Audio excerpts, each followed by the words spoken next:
del CEDES. Martín Tetaz, economista egresado de la Universidad Nacional de La Plata y profesor de la misma. Realiza sus investigaciones en el Instituto de Integración Latinoamericana. Ha publicado numerosos artículos científicos y capítulos de libros, obteniendo diversos premios por varios de ellos. Da cursos y conferencias en distintas universidades latinoamericanas de Chile, Uruguay, El Salvador, Venezuela, México, Colombia y Cuba. Es speaker en empresas y eventos de divulgación masivos como las charlas TED. Es columnista habitual de medios gráficos, radiales y televisivos. Pablo Wende, licenciado en Economía de la Universidad de Buenos Aires y máster de Finanzas de UCEMA. Trabajó en las redacciones de El Cronista y Ámbito Financiero. Actualmente es periodista de Infobae. Conduce el programa Pablo y a la Bolsa por FM Millennium y es director de la revista Roadshow. Bueno, muchas gracias. Estamos justo antes del almuerzo, así que vamos a tratar de respetar los tiempos. Y venimos de una excelente charla recién de Marcos Peña. Cuando nos juntamos con Gabriel Martino y con Gastón Remy para definir de qué iba a ir este panel de economía, finalmente llegamos a la conclusión que no íbamos a hacer la típica charla para saber cómo va a ser la inflación de este año, el dólar, qué va a pasar con el déficit. Finalmente ustedes son todos empresarios, tienen sus cálculos, tienen sus economistas seguramente de cabecera, y era muy redundante. Y decidimos salir con este tema de subirnos al mundo en plural, siguiendo un poco la lógica de este coloquio de idea de transformándonos, esta primera persona del plural, que también nos invita, en el caso de la integración argentina al mundo, a hacernos cargo, que no sea una cuestión solo, un planteo del gobierno o una obligación del gobierno, por ahí poner un tipo de cambio alto para que podamos exportar, o simplemente facilitar determinada actividad para realizar comercio exterior, o ponerle trabas a la importación, ¿no? Es decir, no le podemos pedir todo al gobierno, sino que los empresarios también tienen una responsabilidad básica para integrar a la Argentina al mundo. Recién lo escuchaba a Marcos Peña y él dejó dos conceptos prácticamente permanentes durante la charla que mantuvo con Carlos Pani. Uno de esos conceptos es pobreza, que es el leitmotiv, yo creo, del gobierno, ¿no? Bajar la pobreza y finalmente pobreza cero, que bueno, ojalá algún día se dé. Y el otro es competencia. Pobreza y competencia, que finalmente van de la mano. No hay posibilidad de bajar consistentemente la pobreza en Argentina sin competir, sin abrirnos al mundo. Y aunque esto que seguramente la gran mayoría de nosotros estamos de acuerdo y coincidimos, probablemente sea lo más difícil que como comunicadores tenemos para explicarle a la gente. Es muy difícil explicarle a la gente por qué la Argentina tiene que ser un país más abierto al mundo. Porque la lógica es, no, tenemos que cerrarnos, tenemos que vivir con lo nuestro. Nos han metido en la cabeza eso durante muchas décadas, la última década específicamente, y es muy complicado explicar por qué Argentina tiene que recibir más productos, por qué tenemos que ser más competitivos y por qué tenemos que vender más al mundo, por qué Argentina tiene que ser un país más integrado. No hay posibilidad de bajar en forma consistente la pobreza sin integración. Y quería cerrar esta pequeña introducción con esta foto. Esta foto tiene 4 componentes principales. El primero es una empresa de limones, San Miguel, gran exportadora argentina de limones al mundo, principal exportadora al mundo. 3 bancos, Macro, Grupo Financiero Galicia y Superviel. Despegar. Y la última es una planta de Loma Negra. ¿Qué tienen en común estas 4 empresas? Son 4 compañías que han conseguido financiamiento a través de la colocación de acciones. Es decir, este año estas compañías utilizaron el mercado de capitales local e internacional para invertir y para expandirse.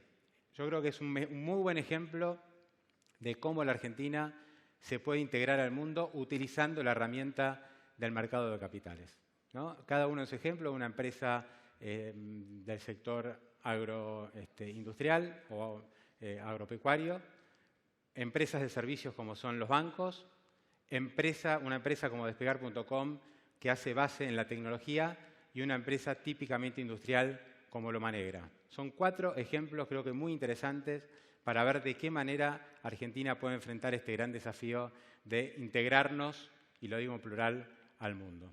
Bueno, esta es la introducción. Ahora tenemos 3 excelentes economistas que van a hacer sus presentaciones, 8 minutos cada uno. Hemos dado para que avancen. Después va a haber oportunidad de hacer preguntas. Los invito a que utilicen la app del coloquio de IDEA para pasar las preguntas. Yo las voy a hacer directamente desde el iPad que me han facilitado, así que avanzamos con el primero de los expositores, Javier Figman. Un gusto y bienvenido. Gracias por la invitación. Buen día a todos. El desafío más grande para mí es entrar en 8 minutos, así que voy a tratar de leer algunas cosas para no pasarme. Subirse al mundo no es fácil. Desde 1990 hay solo 6 países que explican el fuerte aumento de la participación del mundo emergente en la producción de manufacturas globales, y que es más o menos equivalente a lo que perdió el grupo de los 7 de los países desarrollados. Esos 6 países son China, Corea del Sur, por supuesto, India, Indonesia, Polonia y Tailandia. Pasaron de una participación del 8% en la producción de manufacturas globales al 25%, y como digo, no es una cosa sencilla y es un éxito de pocos. En estas olas de globalización, lo que bajan, por supuesto, son los costos de transporte, los costos de transportar ideas, de transportar personas, de transportar bienes. Pero estos no bajan en forma pareja. El costo de, por ejemplo, hoy la interacción profesional en personas todavía es alto en términos relativos a otros, pero está bajando.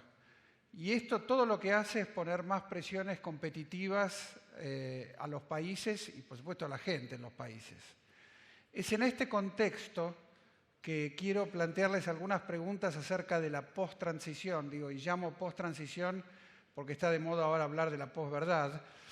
Pero para hablar de la post-transición, déjenme precisar un poco en qué estoy pensando cuando digo transición. ¿Transición desde dónde? Bueno, por transición entiendo a este proceso en el que estamos ahora y del que se viene hablando desde ayer, y que consiste en desarmar, y acá pongo comillas, una especie de bomba económica que dejó el gobierno anterior y hacerlo sin que explote. Y por bomba económica quiero ser preciso, me refiero al desajuste de precios generalizado, en particular dólar y tarifas, y al fuerte deterioro de las cuentas públicas que, entre otras cosas, son parte de la herencia de la que el gobierno se hizo cargo sin beneficio de inventario. El gobierno comenzó liberando rápidamente el dólar, o como decimos los economistas en jerga, la cuenta capital, y retornando a los mercados de capitales globales. A partir de ahí, el ritmo de reforma se volvió más lento. Uno puede discutir tanto la secuencia como la velocidad. Por ejemplo, uno podría haber ido más despacio en la liberalización de la cuenta capital y podría haber ido más rápido en la liberalización de la cuenta comercial y en la mejora de las cuentas fiscales. De hecho, hay colegas nuestros que sostienen esa crítica. Pero me parece que las elecciones le dieron alguna razón al gobierno, y el segundo semestre tardío también. Gradualismo hoy en la transición es sinónimo de gobernabilidad.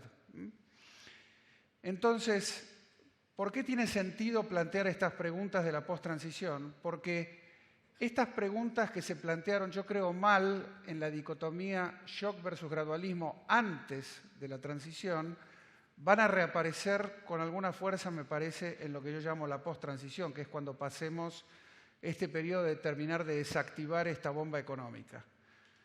Por ejemplo, una pregunta de la post-transición es si nos subimos al mundo con un dólar barato, como tenemos ahora, o con un dólar más caro. Yo entiendo perfectamente que esta es solo una dimensión de la competitividad y claro que no es la única relevante, pero sin dudas que es importante en una economía dolarizada como la Argentina.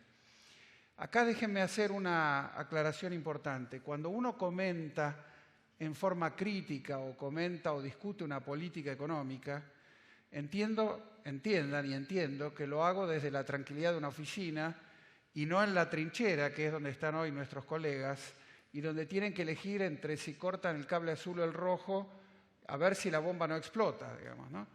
Por volver a la misma metáfora. Yo no tengo más que enorme respeto profesional por los colegas que hoy se quedan despiertos hasta tarde en la función pública, y me parece que ayer vimos un ejemplo de ello.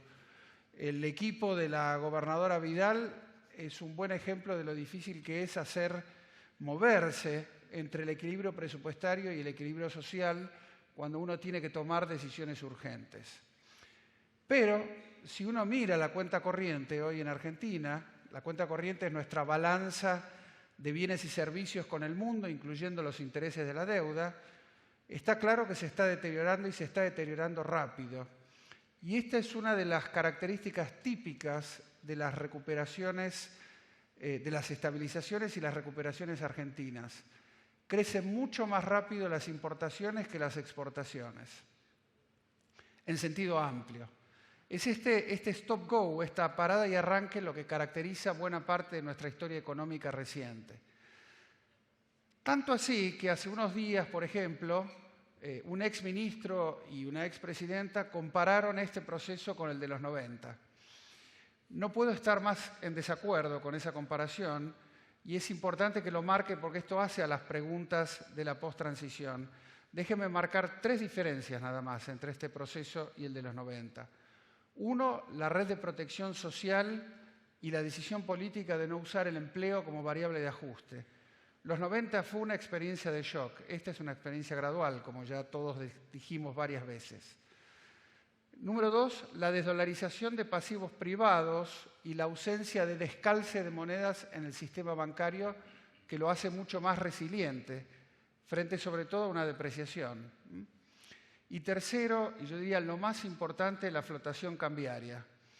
Y quiero insistir en este punto porque es hoy la gran novedad del modelo económico, para mí mucho más importante que las metas de inflación, por ejemplo. Flotamos por elección en lugar de tener un tipo de cambio fijo. Y este es justamente el desafío y la apuesta de la política económica. No sabemos hoy si los argentinos vamos a saber vivir con volatilidad cambiaria como se acostumbraron a eso la mayoría de las economías de la región. Otra pregunta más amplia que seguramente va a reaparecer en este mundo más proteccionista y competitivo es ¿por qué barreras comerciales y financieras tenemos que tener, si tenemos que tener algunas, en este nuevo mundo? Y cuando digo barreras no me refiero solamente a las formales o a las arancelarias. De nuevo, una moneda local barata es una ventaja competitiva. Hay cierto consenso profesional en esto. Para empezar, un dólar caro reduce la utilización de ahorro externo. Hoy nosotros estamos utilizando mucho ahorro externo bajo la forma de deuda y poco bajo la forma de inversión directa extranjera. Argentina es más o menos 1/3 de la economía de Brasil, pero recibimos alrededor de 1/10 de la inversión directa de Brasil. La diferencia es enorme. Esta dependencia del ahorro externo nos hace, por supuesto, más vulnerables a cambios en el humor internacional y eventualmente nos puede hacer más costosa la flotación cambiaria, porque frente a una depreciación más pronunciada puede generar algún efecto de balance en un sector público que está en el margen más corto en dólares. El peso barato también fomenta la utilización de más trabajo en relación al capital. Y más trabajo es uno de los desafíos y una de las restricciones que tiene el enfoque gradualista que estamos llevando adelante. De paso, hay que decirlo, hasta aquí el desarrollo basado en recursos naturales, sobre lo cual Roberto va a hablar después, generó poco trabajo. Por eso es un tema todavía más importante. Claro que el peso barato no es un almuerzo gratis. Por lo pronto, dada la abundancia de dólares que tenemos buscando el carry trade, habría que comprar más reservas y, por lo tanto, esterilizar más. De hecho, el propio Banco Central se planteó un objetivo sin tiempo fijo de aumentar 5 puntos porcentuales del PIB las reservas, unos 30.000 millones de dólares. en algún horizonte futuro, digamos. Pero más importante, el atraso cambiario favorece el consumo en el corto plazo abaratando productos importados y bienes comercializables en general.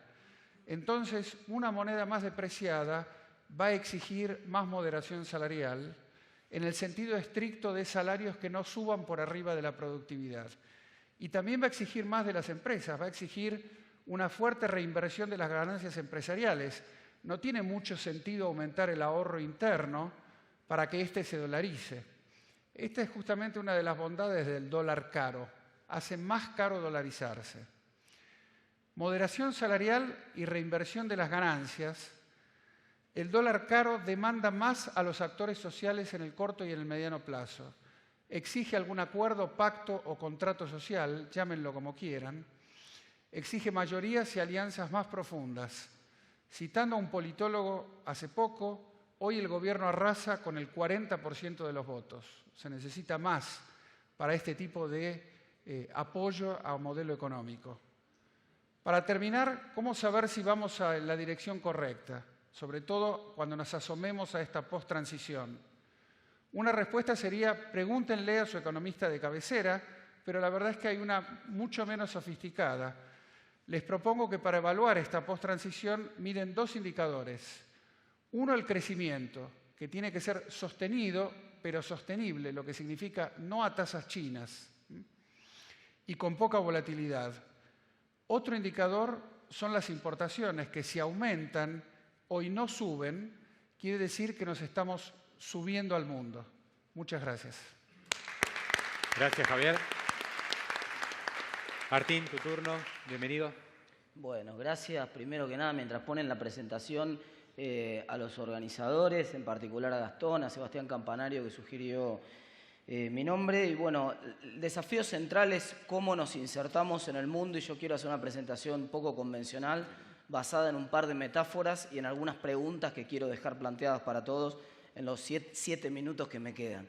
El primero es que si uno se hacía la pregunta de cómo insertarse al mundo en los 60, la respuesta era relativamente fácil. Sabíamos cuál era el mundo al cual había que insertarse. Pero ahora la metáfora que me gusta más es la de esos tiradores que en los Juegos Olímpicos sale el disco y están tratando de apuntarle y de pegarle a un disco que está en movimiento. Es decir, es imposible que el tirador acierte si le apunta directamente al disco. Lo que hacen los buenos tiradores es tratar de adivinar la parábola y tirar al encuentro. Entonces, ese me parece que es un poco la metáfora de lo que tenemos que pensar en términos de a qué mundo nos vamos a integrar y cuáles son las políticas de desarrollo. Pero un poco más, me gusta la metáfora del fútbol en ese sentido, y en particular la del arquero que ataja un penal.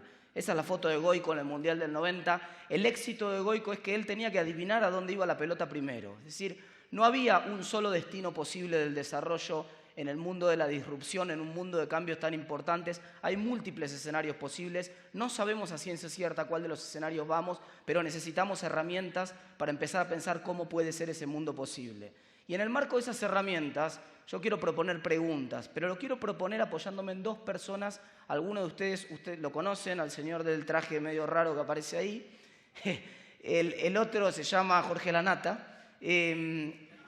Sugata Mitra, que es uno de los que está ahí en esa presentación, es uno de los expertos en educación no formal que hay en el mundo. Cuando lo invitaron a la presentación del Plan Ceibal en Uruguay, que es un plan muy parecido al Conectar Igualdad, él dijo básicamente una cosa muy importante. Dijo que la educación del futuro no tenemos que formar docentes que tengan todas las respuestas. Google sabe más que el mejor de todos los docentes. Necesitamos docentes que sepan hacer las preguntas correctas. La clave está en las preguntas y no en las respuestas. Y Jorge dice una cosa muy parecida. Jorge dice que los exámenes en la facultad y en la escuela no tendrían que ser haciéndole preguntas a los alumnos que se las aprenden de memoria y las cuentan, sino que tendrían que ser que los alumnos sean capaces de hacer preguntas, de interrogar un problema. Solamente cuando alguien puede hacer las preguntas sobre un problema, quiere decir que comprendió el problema. Y les quiero proponer un show de preguntas. En particular, quiero proponerles 12 preguntas en los, creo que me quedan 6 minutos de presentación. Ok, la primera pregunta de esas es: ¿cómo va a ser la creación de valor en la economía de los próximos 20 años?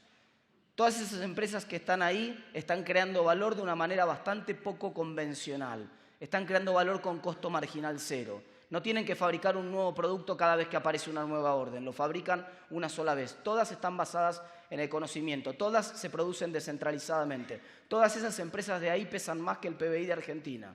Todas esas empresas de ahí pueden, o en realidad nacieron desde garage, muchas de ellas, podrían haber sido argentinas. No se requiere grande infraestructura, no se requieren muchas de esas cosas. Pensemos cómo va a ser la creación de valor del futuro y qué tipo de bienes va a demandar la clase media emergente que está creciendo en el mundo en los próximos 20 años. La segunda pregunta es cómo va a ser la estructura de derechos de propiedad en esa nueva economía, en ese neocapitalismo o en ese postcapitalismo, para decirlo de alguna manera. Algunos filósofos como Zizek han planteado que esa estructura de capital, esa estructura de derechos obliga a pensar un nuevo capitalismo, que el capitalismo que nosotros conocemos queda completamente roto para eso, porque está preparado para proteger derechos de propiedad sobre cosas físicas, pero es bastante malo protegiendo derechos de propiedad sobre propiedad intelectual, sobre todo, que se puede copiar muy fácilmente solamente apretando un botón.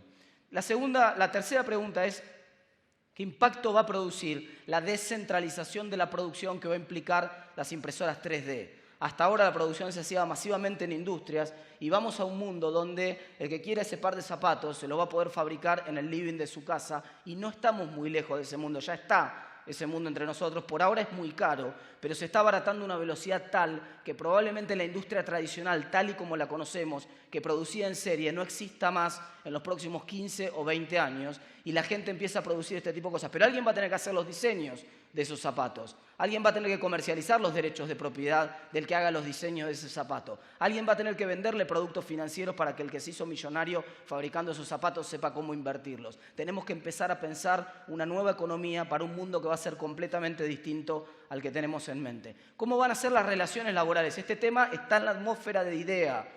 Lo estoy palpando desde el desayuno de hoy que lo vengo palpando. Pero ¿cómo va a ser realmente esa estructura de derechos laborales? Evidentemente muy distinta. No sabemos siquiera si va a existir el trabajo tal y como nosotros lo conocemos dentro de los próximos 15 o 20 años. Entonces es uno de los desafíos importantes preguntar cómo va a ser esa estructura. ¿Cómo se van a estructurar las ciudades? Incluso las ciudades tal y como las conocemos. Esta es una foto de una casa de Mar del Plata, que muchos de los que son de acá la conocen, de Clorindo Testa, que pensaba, o los brutalistas en general, que pensaban una arquitectura que tenía que ver primero con la lógica de cómo funcionaban las ciudades. Pero vamos a un escenario de ciudades completamente distintas. En la pre-revolución industrial, el taller y la casa quedaban juntos. El artesano tenía el taller abajo y la casa subiendo la escalera. El transporte y la expansión de las ciudades tiene que ver con el proceso de industrialización y con las escuelas. Pero si no va a haber industrias tal y como las conocemos y probablemente tampoco escuelas tal y como las conocemos, ¿cómo se va a organizar la ciudad? Por lo tanto, ¿cómo se van a organizar las ciudades? Es un desafío muy importante para pensar el día a día de los que están planificando políticas públicas a niveles locales. Puede fallar, esto tendría que estar moviendo ahora. Ahí está. Otro desafío más, las transacciones se están haciendo cada vez más eficientes. Hacer transacciones cada vez más eficientes implica hacerlas de manera electrónica, con blockchains y otro tipo de tecnologías, pero también implican que el Estado moderno va a perder el monopolio del dinero probablemente en los próximos años. ¿Cómo va a ser para cobrar impuestos, entonces, un Estado moderno que va perdiendo esa posibilidad de impuestos? Me dijeron que cuando aparecía esa chica había que apurarse, así que es lo que voy a tratar de hacer ahora. Pero entendí el mensaje, got the message. ¿Qué impacto distributivo va a tener la nueva economía? Vamos a algo que Sebastián Campanero escribió mucho, que tiene que ver con la distribución del ingreso de las economías que generan estructuras de superestrellas, que es como en el fútbol. En el fútbol tenemos un puñado de megamillonarios, después tenemos un grupo grande de jugadores profesionales que les va muy bien, que tienen buenos ingresos, y tenemos una clase media empobrecida también. La gran mayoría de los jugadores de fútbol profesionales hoy en la Argentina en realidad necesitan otro trabajo para poder sobrevivir. Y no llegan todos. Vamos a un escenario de muchas superligas, de muchos sectores donde los creadores de valor van a hacerse realmente muy millonarios, pero muchos pibes de 15, 16, 17 años van a estar fabricando apps, van a estar fabricando diseños en el tiempo libre mientras están participando de un proceso educativo novedoso, y algunos de ellos la van a pegar, se van a hacer millonarios en una tarde, y otros van a ganar $2.000, $3.000, van a sumar un ingreso y van a ser la gran mayoría. Va a cambiar dramáticamente la distribución del ingreso. ¿Cómo vamos a lidiar con esa distribución del ingreso nueva? Va a haber, ¿cómo vamos a hacer? ¿Vamos a poner impuestos a los robots a partir de que ahora se va a automatizar dramáticamente el proceso de producción? Llegó la hora de hablar de un ingreso universal, no en el sentido asistencialista de la palabra como pensábamos ahora, sino en un sentido de sistema de capitalización. La economía se está capitalizando de manera notable. La fuente principal de ingreso en los próximos 20 años probablemente no sea el trabajo directo, probablemente sea el resultado del proceso de capitalización. ¿Cómo vamos a hacer para distribuir los resultados de ese proceso de capitalización? ¿Qué estructura de impuestos va a funcionar mejor para eso y qué estructura de ingresos? ¿Qué suerte van a correr las formas tradicionales de intermediación? Cuando ves las barbas de tu vecino cortar, pon las tuyas a remojar. Todos los que están acá y trabajan en sectores de la intermediación, empezando por el sector financiero, tienen que empezar a hacerse esta pregunta porque se va a hacer cada vez más eficiente. Las últimas dos. ¿Cuál es el límite ecológico de la disrupción? ¿Hasta cuánto da el planeta? ¿Hasta cuánto le podemos exprimir al planeta? En ese sentido, ¿qué va a pasar geopolíticamente cuando las energías que son renovables o la energía solar sea tan barata que directamente haga que el petróleo no valga nada? Los países que hoy viven del petróleo, ¿qué van a hacer? ¿Se van a quedar cruzados de brazos o viene la Tercera Guerra Mundial? ¿Cómo va a funcionar geopolíticamente el mundo cuando Arabia Saudita o Venezuela, por mencionar solamente dos casos, se den cuenta que están sentados arriba de algo que ya no vale nada? Y la última, y con esto los dejo pensando y espero que les produzca el mismo efecto que me produjo a mí. Esa es una imagen de una película que se llama Transcendence. Es una película que cuenta la historia básicamente de Ray Kurzweil, que es el padre de la Universidad de la Singularidad y que planea la hipótesis, la singularidad, ustedes saben, es el momento en el tiempo en el cual la inteligencia artificial supera la inteligencia humana. Y Harari, que es uno de los filósofos más leídos en estos momentos, está planteando que ese es el fin del Homo sapiens sapiens tal y como lo conocemos. Fíjense que se llama Homo sapiens sapiens, porque es el hombre que piensa, que piensa. Y yo estoy postulando que vamos al mundo en el cual la inteligencia artificial, y no es un error, es a propósito, va a dominar probablemente y va a convertir en una nueva especie a lo que estamos acostumbrados. Hasta ahora estamos acostumbrados a la inteligencia artificial, pero ya está llegando el momento, voy a mencionar un solo ejemplo y termino con esto, en el que la inteligencia artificial diseña la propia inteligencia artificial. La gente de Google que va a estar mañana entre ustedes tiene un translator, un traductor de Google que todos hemos usado para traducir algo del ruso y ver cómo nos vamos a ir a Rusia y empezar a mirar los hoteles. Y ese traductor empieza triangulando todos los lenguajes contra el inglés. Así empezó. Pero ahora el propio traductor se generó un lenguaje que nadie conoce, un metalenguaje contra el cual triangula todos los nuevos lenguajes para poder traducirlo. La inteligencia artificial creó nueva inteligencia artificial. Eso abre enormes preguntas de tipo moral y eso nos indaga a pensar cómo va a ser el mundo al cual estamos apuntando a integrarnos. Les dejo esa pregunta, pensemos todos cómo viene el mundo en los próximos 20 años. Gracias. Gracias, Martín. Con tantas preguntas quedamos angustiados. Roberto, tu turno. Con tantas preguntas me pregunto qué hago. Bueno, muchísimas gracias por la invitación. Yo voy a hacer 2 comentarios iniciales y 4 ideas centrales. 2 comentarios iniciales. Primero, para que Argentina crezca a tasas inclusivas sustentables no puede quedar afuera del mundo. Ese es fácil. Comentario segundo. La forma de insertarse Argentina en el mundo depende de la estructura productiva. Si queremos cambiar la forma de insertarse Argentina en el mundo, hay que cambiar la estructura productiva. Eso es mucho más complicado. Porque no es tipo de cambio. Entonces, de todas maneras, a partir de eso, el comentario siguiente es ¿para qué lado patear el penal o para qué lado tirarse en el penal? La verdad que no sabemos. Pero hay 3 cosas que empezaron a ser claves, más allá de China, y que son las siguientes. La primera es que hay una convergencia fenomenal en los últimos 10 años entre biotecnología y tecnología electrónica. Y eso es fundamental para una sociedad como la Argentina que tiene base tecnológica en ambos planos. La segunda es que el 50% del mercado mundial es partes y pieza o semielaborado. Ya dejó de ser producto en una punta o producto terminado en otra. Ergo, está en el marco de cadenas globales de valor. Si está en el marco de cadenas globales de valor, necesariamente ya no es un negocio de públicos, es un negocio de privados. Ergo, por favor, rápido, varios privados por acá. Y el tercer punto, que se hace el privado cuando sale afuera, es dónde está el beneficio. Y desde el punto país, dónde está el valor agregado. Y la verdad que la sonrisa que nos plantea ahí el esquema es que el valor agregado está mucho más en las 2 puntas, o sea, en diseño, en investigación y desarrollo, en innovación, y en la otra punta en logística y en comercialización, más que en la producción primaria o en la producción industrial. Entonces, ese mundo es un blanco móvil que dispara la pregunta, ¿qué tenemos para este truco en Argentina? Y en Argentina lo que tenemos para este truco es un shock de nuevas palabras, que yo, que soy el mayor de todos los 4 que están ahí, me puedo dar el lujo de decir que me tiene un poco asombrado, etcétera, etcétera, Smart City, Big Data, Internet de las Cosas, nanotecnología, biotecnología, ciudad inteligente, etcétera, etcétera, todo haciendo plata. Y del otro lado, el país real del PBI dice que 35% es producción, 65% es servicio. Esa es la base de integración al mundo. Y de los servicios, aproximadamente la mitad está enganchada con producción y la otra mitad son electrones propios. O sea, tenemos una base productiva para repensar que nos da qué base de inserción internacional.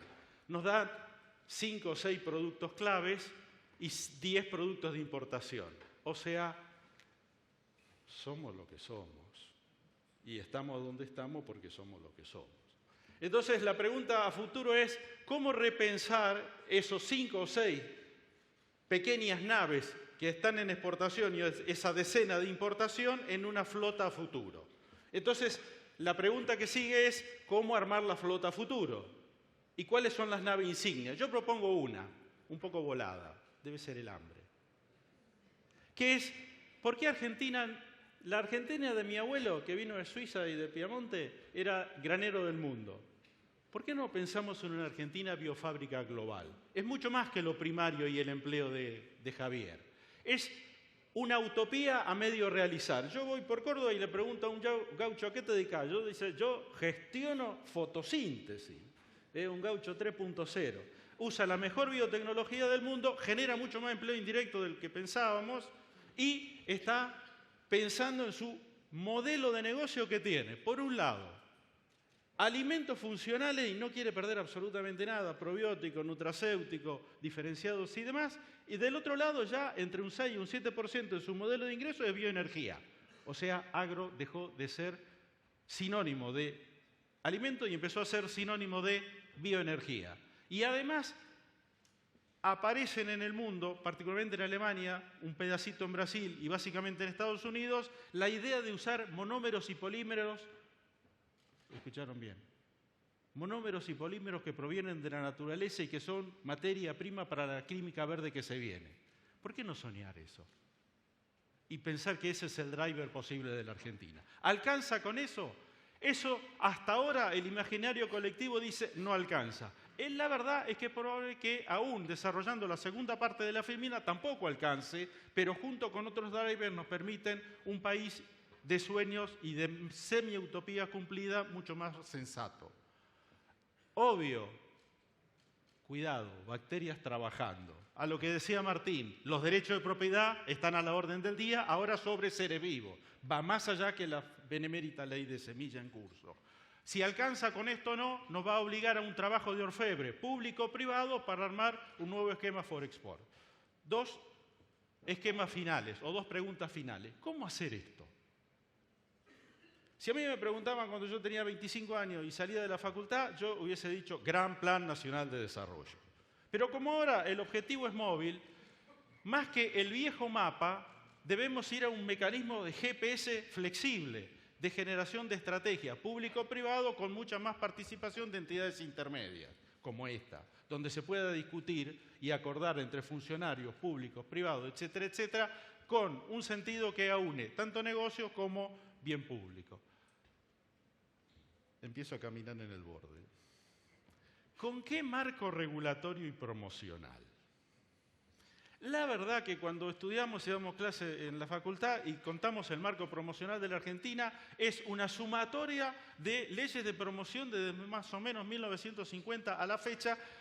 Siempre hay una para sumar, nunca hay ánimo para bajar ninguna, pero para cerrar, y esto sí, espero no ser agresivo, la verdad que el mecanismo de promoción y de regulación en Argentina está más pensado para mí lo que se veía en 1950 que no la estructura que podemos soñarnos para el año 2050.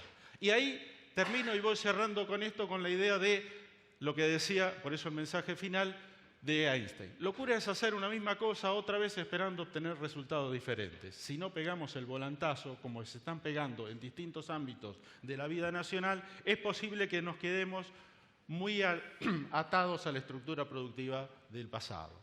2 comentarios finales y ahí cierro. Está todo lindo. Un día iba a Rosario para el campo, me agarra un corte, me meten por adentro de la villa, camión adelante, camión atrás, en medio de la villa, levanto la vista, lo que veo es el casino, a la izquierda veo eso que decía, nunca vayas por el camino trazado porque conduce a donde otros ya han ido. Y a mí me parece que eso es el caso de la Argentina. En el medio de la villa, fotografiado en un graffiti de sabiduría popular sin premio Nobel, de dónde está parada la Argentina y del desafío que tiene. ¿Por qué tengo algún touch de optimismo? Tengo un touch de optimismo porque a nivel internacional la biotecnología, donde Argentina es buena, y la electrónica, donde el desarrollo de los pibes de 30 y arito en Argentina anda fantástico, todavía no se ha cerrado. Y en esa convergencia hay posibilidad de hacer negocios. Y lo segundo es que pasó sutilmente desapercibido, pero llegamos temprano, por primera vez en una revolución técnica internacional. Cuando copiamos el Falcon tenía 30 años y encima lo copiamos con un carbónico gastado.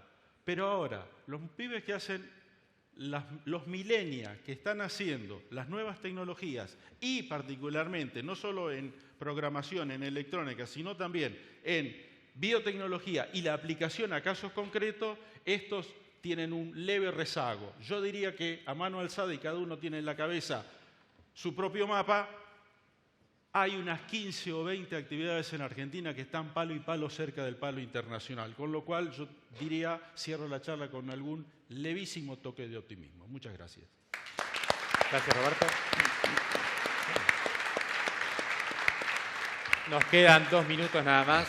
Me gustaría hacer una sola pregunta y ya liberamos a todos porque viene la hora del almuerzo y hay muchos compromisos. Pero nos toca un mundo hipercomplejo, como han descrito los tres, especialmente las preguntas de Martín y la biofábrica global de Roberto Bizán. Realmente es muy difícil, ¿no? O sea, subirse al mundo con un mundo tan cambiante, tan tecnológico, es tremendamente complicado. Pero además tenemos el tipo de cambio atrasado. Entonces, al final del día tenemos que caer en la realidad de hoy de la Argentina. Entonces, la pregunta para el que quiera contestar es, ¿qué pasa con este dólar atrasado que va a ser persistente en los próximos años? Porque, como describió Javier, es propio del proceso de recuperación que tiene el país. Yo alguna pista di en la charla. Me parece que el Banco Central tiene un objetivo de comprar reservas en forma más agresiva y creo que más tarde o más temprano vamos a terminar haciendo eso. Vamos a acumular reservas en forma más rápida. Eso va a quitar presión del mercado cambiario. Pero sin duda que es uno de los desafíos de corto plazo, sobre todo si al gobierno le va muy bien en las elecciones. ¿Ves un problema cambiario mayor? Veo más oferta de dólares financieros, sí. Voy al más mediano plazo. En el corto plazo estoy tan preocupado como Javier. En el mediano plazo creo que hay que esquivar el dólar como variable y que la única manera de esquivarlo es diferenciando producto y creando valor en un terreno en el cual no se compite por precio, que es un poco el terreno en el cual estoy planteando. Creo que esa es un poco la clave. A pie de lo que dice Martín, a mí me parece que el grueso de las reformas fiscales, impositivas, etcétera, que se están pergeneando y están en las gateras laborales incluso, no solo tienen que ver con un tema de cambio, un tipo de cambio, sino que además deberían tener el touch de qué estructura Forexport a futuro para que el bache cambiario sea un bache y no sea una depresión más profunda. Bueno, como cierre, tengamos en cuenta que las principales variables económicas ya han vuelto a los niveles del 2015. Si uno mira los datos de crecimiento, distintas variables, producción industrial, en general, generación de empleo, prácticamente todas las variables se están volviendo a los valores del 2015. Ahora, si uno mira exportaciones, estamos muy mal. O sea, las exportaciones no solo no han mejorado, sino que incluso estamos 35.000 millones por debajo de los niveles del 2011. O sea, el terreno para recuperar en materia de integración, de comercio internacional, de penetración de la Argentina en el mundo es enorme.